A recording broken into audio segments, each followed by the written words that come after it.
இடைவேளைக்கு முன்பாக தலைப்பகுதியில் பேன் இருந்து கொண்டு எவ்வாறு ஒரு மனிதனுக்கு பாதிப்பை கொடுக்கின்றன, நம் பாரம்பரிய மருத்துவத்தில் எந்தெந்த பொருட்களை கொண்டு மருந்து தயார் செய்து அந்த பேனை அறவே ஒழிக்க முடியும் என்பதை பற்றி பார்த்தோம். இப்பொழுது அந்த மருந்து தயார் செய்வதற்கு தேவையான பொருட்களின் அளவுகளை பார்க்கலாம். சீத்தா பழத்தின் விதை 50 கிராம், சேக்காய் 50 கிராம், வேப்பம் விதை 50 கிராம், கடுக்காய் விதை நீக்கியது 50 கிராம். சீத்தா பழத்தில் உள்ள விதையை எடுத்து நன்றாக காய வைத்து அதை தூள் செய்து வைத்து கொள்ள வேண்டும். அதை போல சேக்காய் தூளை நன்றாக காய வைத்து அவற்றின் தூளையும் எடுத்து வைத்து கொள்ள வேண்டும். கடுக்காயில் உள்ளே இருக்கக்கூடிய விதையை நீக்கி அவற்றையும் தூள் செய்து வைத்து கொள்ள வேண்டும். வேப்பம் விதையை நன்றாக காய வைத்து அவற்றையும் தூள் செய்து வைத்து கொள்ள வேண்டும். இவற்றை நன்றாக வெயிலில் காய வைத்து அவற்றை பொடி செய்து எடுத்து வைத்து கொள்ள வேண்டும்.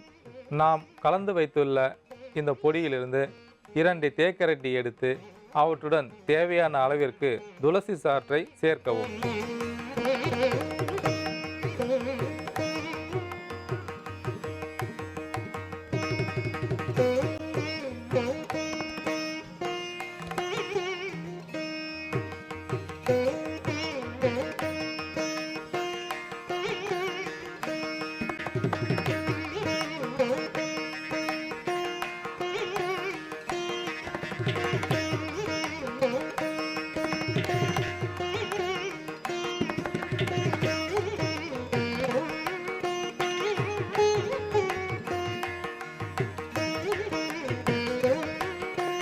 இரண்டு தேக்கரண்டி எடுத்து அவற்றுடன் தேவையான அளவிற்கு துளசி சாற்றை சேர்த்து மருந்து தயார் செய்துள்ளோம்.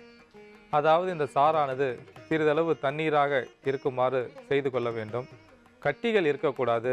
நன்றாக கரைத்து தலைப்பகுதியில் லேசாக தடவி ஒரு அரை மணி நேரம் ஊற வைத்து சேக்காய் தூள் போட்டு குளித்து வரும்போது அந்த தலைப்பகுதியில் வாழக்கூடிய கிருமிகளான பொடுகு, ஈறு, பேன், தெள்ளுப்பூச்சிகள் அறவே ஒழியும். ஒரு ஆரோக்கியமான முடியை பெற முடியும். முடி உதிர்வது உடனடியாக நிற்கும். முடி வெளுத்து போயிருந்தால், அதாவது செம்பட்டியாக இருந்தாலும் சரி, நரைமுடி இருந்தாலும் சரி, அந்த நரைமுடி செம்பட்டை முடி மாறுவதற்கு இந்த மருந்து உதவி செய்யக்கூடியது. முக்கியமாக பேன், கிருமிகள், தெள்ளுப்பூச்சிகள், பொடுகு இவற்றின் காரணமாக முடி உதிர்வு அதிகமாக இருக்கும், அரிப்பு இருக்கும், நிணநீர் முடிச்சுகளில் பாதிப்பு ஏற்பட வாய்ப்புண்டு. இந்த பாதிப்புகளை அறவே தீர்க்கக்கூடிய பண்பு இந்த மருந்திற்கு உண்டு. இந்த மருந்தை வாரத்திற்கு 2 முறை தலையிலே தேய்த்து ஒரு அரை மணி நேரம் ஊற வைத்து அதன் பிறகு வெந்நீர் விட்டு கழுவி சேக்காய் தூள் போட்டு நன்றாக கழுவி வரும்போது தலைப்பகுதி பாதுகாக்கப்படும். எந்த விதமான நோய் தாக்குதல்களும் உடலில் தாக்காமல் காக்கக்கூடிய அமைப்பு இந்த மருந்திற்கு உண்டு. முக்கியமாக முடி உதிராது, முடி அழகாக கருத்து வளரும். நரைமுடி, செம்பட்டை முடி, முடி அதாவது முடியின் நுனிப்பகுதியில் ஒடிதல் போன்ற பலவிதமான பாதிப்புகளை தீர்க்கக்கூடிய தன்மை இந்த மருந்திற்கு உண்டு. அது மட்டுமல்லாமல் ஒருவருக்கு நோய் உபாதை அதிகமாக இருந்தாலும் அந்த முகத்திலே காட்டி கொடுத்துவிடும். நோய் தாக்குதல் அதிகமாக இருக்கும்போது முகச்சுருக்கம் காட்டி கொடுத்துவிடும். அந்த முகச்சுருக்கத்தை வைத்து முகப்பொலிவை வைத்து இவருக்கு இந்தந்த நோய் பாதிப்புகள் வந்திருக்கின்றன என்பதை சித்தர்கள் கண்டுபிடித்து விடுவார்கள். அதனால தான் அகத்தின் அழகு முகத்தில் தெரியும் என்றார்கள். ஒருவருடைய முகமானது அழகற்றதாகவும் ஆரோக்கியமற்றதாகவும் இருக்கும்போது அவருக்கு கிடைக்கக்கூடிய மதிப்பானது சற்று குறைவாகத்தான் இருக்கும். அதுவே அந்த முகமானது அழகாகவும் ஆரோக்கியமாகவும் இருக்கும்போது அவருக்கு சமுதாயத்தில் அதிக மதிப்பு மரியாதை கிடைக்கும். ஒரு வசீகர தோற்றம் முகத்தில் தோன்றும். அழகாக இருக்க வேண்டும் என்பது நல்ல சிவப்பாக இருக்க வேண்டும் என்று அர்த்தம் கிடையாது.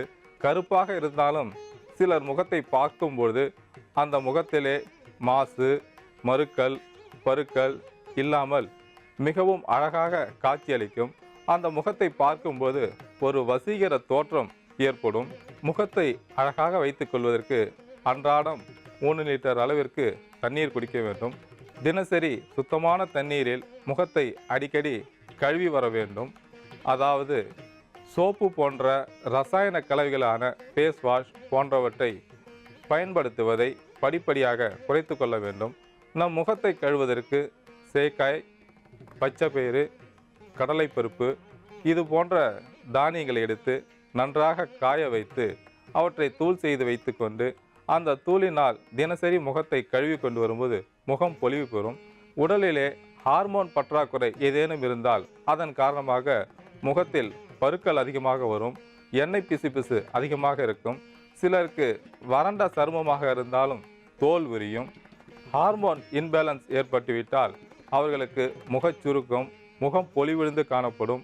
அடிக்கடி கொப்பளம், கட்டிகள் ஏற்படுவது இந்த ஹார்மோன் இன்பேலன்ஸின் காரணமாக வரக்கூடும்.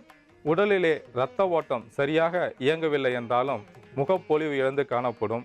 இது போன்ற பல காரணங்களினால் முகப்பொலிவு இழக்கக்கூடும். முகம் பொலிவு பெறுவதற்கும் ஒரு வசீகர தோற்றம் கிடைப்பதற்கும் நம் பாரம்பரிய மருத்துவத்தின் மூலம் எந்தெந்த பொருட்களை கொண்டு ஒரு அழகான முக தோற்றத்தை பெற்றுக்கொள்ள முடியும் என்பதை பற்றி இப்பொழுது பார்க்க போகின்றோம். இதற்கு தேவையான பொருட்கள்: செம்பருத்திப்பூ, ஞாயிறுவி விதை, குங்குமப்பூ, பனைவெல்லம் மற்றும் ஆவாரம்பூ சமூலம். கோடை காலத்தில் அதிகமாக உஷ்ணம் இருக்கும். அந்த உஷ்ணத்தை போக்கிக் கொள்ள ஆவாரம்பூ இலையை எடுத்து நன்றாக தலையிலே வைத்து துணியால் கட்டி பாதுகாக்கும் போது அந்த உஷ்ணம் படிப்படியாக குறையும். உடலை தாக்காமல் உடலின் சீதோஷ்ண நிலை சமநிலையில் இருக்கும். ஆவாரம்பூ வேர்பட்டியை எடுத்து நன்றாக அரைத்து தேன் கூட்டி சாப்பிட்டு கொண்டு வரும்போது தோல் பகுதியில் ஏற்பட்டுள்ள பல பாதிப்புகளை தீர்க்கும். கரப்பான், சொறி, சிரங்கு போன்ற எந்த பாதிப்பாக இருந்தாலும் படிப்படியாக குறையும். சர்க்கரை நோயாளிகளுக்கு இன உறுப்புகளில் ஏதேனும் பாதிப்பு இருந்தால் இந்த ஆவாரம்பூ பட்டை, கடுக்காய் பொடி, தாண்டிக்காய், நெல்லிக்காய் இவற்றை சமநடையாக எடுத்து தூள் செய்து வெந்நீரில் கொதிக்க வைத்து அந்த நீரை கொண்டு இன உறுப்புகளை கழுவி வரும்போது இன உறுப்புகளில் தொற்று நோய் தாக்குதல் இருந்தாலும் சர்க்கரை நோயால் பாதிப்பு இருந்தாலும் அந்த புண்கள் விரைவாக ஆறும். ஆவாரம்பூவின் இலை, பூ, காய், பட்டை, வேர் இவற்றை ஆவாரையின் பஞ்சாங்க சூரணம் என்பார்கள். இந்த ஆவாரையின் பஞ்சாங்க சூரணத்தை தினசரி காலையில் தேனில் குழைத்து சாப்பிட்டு கொண்டு வரும்போது உடலுக்கு உறுதி கிடைக்கும். உடலிலே ஏற்பட்டுள்ள பலவிதமான நோய்கள் நீங்கும். குறிப்பாக சர்க்கரை நோயாளிகள் இந்த சூரணத்தை தினசரி நெய்யிலே குழைத்து சாப்பிட்டு கொண்டு வரும்போது சர்க்கரையின் அளவு படிப்படியாக குறையும். சர்க்கரை நோயால் ஏற்பட்ட பல பாதிப்புகள் தீரும். உள் உறுப்புகளில் ஏதேனும் பாதிப்பு இருந்தால் அந்த பாதிப்பு சரியாகும். அதாவது சர்க்கரை நோயாளிகளுக்கு கணையத்திலே பீட்டா செல்கள் அழிந்து இன்சுலின் சுரப்பது தடைப்படும். அந்த இன்சுலின் சுரப்பது தடைப்படும் போது சர்க்கரை நோய் வருவதற்கு வாய்ப்பு உண்டு. ஆகையால் அந்த சர்க்கரை நோயாளிகள் இந்த பஞ்சாங்க சூரணத்தை நெய்யிலே குழைத்து தினசரி உட்கொண்டு வரும்போது அந்த சர்க்கரையின் அளவு படிப்படியாக குறைந்து ஒரு சமநிலையை பெற முடியும், ஒரு ஆரோக்கியமான உடல்நிலையை பெற முடியும். ஆவாரம்பூ சமூலத்தை தூள் செய்து தினசரி தீநீராக்கி பருகி வரும்போது இரத்த நாளங்களிலே இரத்த ஓட்டம் சீராகும். மூளைக்கு செல்லக்கூடிய இரத்தமானது சமநிலைப்படும். மூளை பாதிப்பு நோய் வராமல் காக்கப்படும். அதாவது ஒருவருடைய முகம் அழகாக இருக்க வேண்டுமென்றால் இரத்த ஓட்டம் நன்றாக இருக்க வேண்டும். அதே சமயத்தில் அந்த இரத்தத்தில் மாசுகள் இல்லாமல் சுத்தமாக இயங்க வேண்டும். அப்பொழுதுதான் ஒருவருக்கு உடலும் உள்ளமும் ஆரோக்கியமாக இருக்கும்.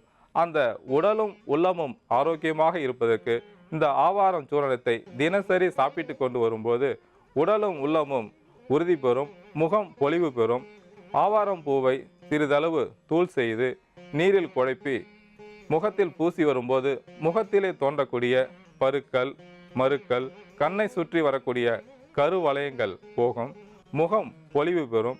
ஆவாரம் இலையை நன்றாக இடித்து அந்த சக்கையை மூட்டு வலி உடையவர்கள் மூட்டின் மீது பற்று போடும்போது அந்த முட்டி வலியானது படிப்படியாக குறையும். முட்டி வலி வருவதற்கு யூரிக் அமிலம் அதிகமாக அந்த முட்டிகளில் சேர்ந்து கொண்டு நீர் கோர்த்து கொண்டு அதிக வலியும் வேதனையும் கொடுக்கும்.